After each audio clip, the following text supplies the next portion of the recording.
Hi and welcome to Dorwan Health Video Tips channel. My name is Human Jamshidi and today's tip is about muscle cramp or muscle spasm. I'm going to explain why we get muscle cramp and whenever you suffer from this condition, how you should deal with it. I also discuss one specific condition which is a cramp in the calf muscle on the back part of your lower leg. And if you ever experience that, you know that it's a very painful condition and it wakes you during the night and can be very annoying. Alright, so we're going to get started. There might be many reasons why we get muscle cramps. Some of them are related to diseases such as veins or arteries diseases or neurological disorders, or even lack of some nutrients such as vitamin B group or other minerals, or even dehydration can cause spasm. For those type of conditions, you have to see your doctor. Today, we just want to talk about spasm that happens after injury. For example, you haven't been active for a long time and you start running, and the next day you wake up with this cramp in your hamstring or your calf muscle. Or you just joined the gym and you start lifting heavy weights and your biceps muscles go to spasm the next day. What are you supposed to do when you suffer from these conditions? Um, you have to remember that the spasm that happen after these type of injuries is just a part of a natural healing process that your body takes to avoid further injuries or to reduce the pain level. So remember, you don't have to interfere this natural healing process, which means you don't have to stretch the affected muscle after this type of injuries. If you wake up after that run and you see that your calf muscle is in spasm, you have to know that this is a part of the healing process. So don't stretch your calf muscle intensely.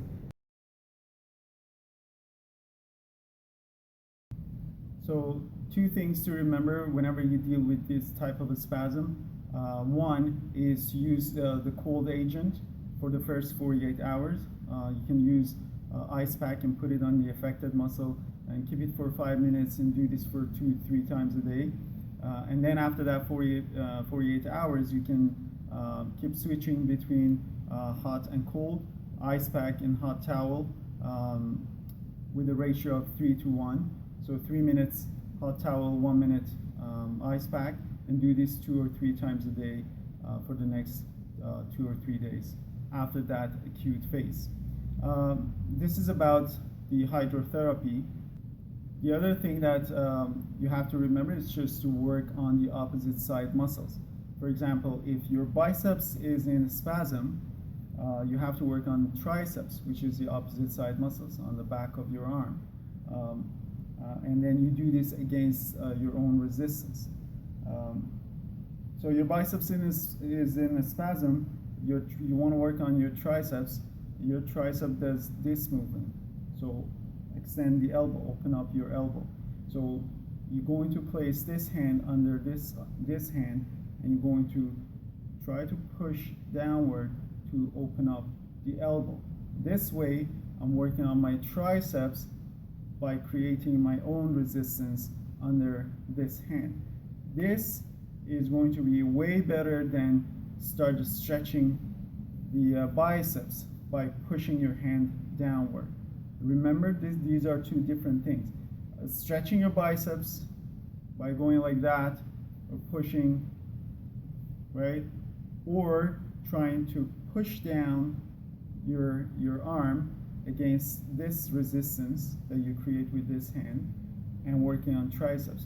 So this way, you're going to reduce the spasm. It's going to be less painful.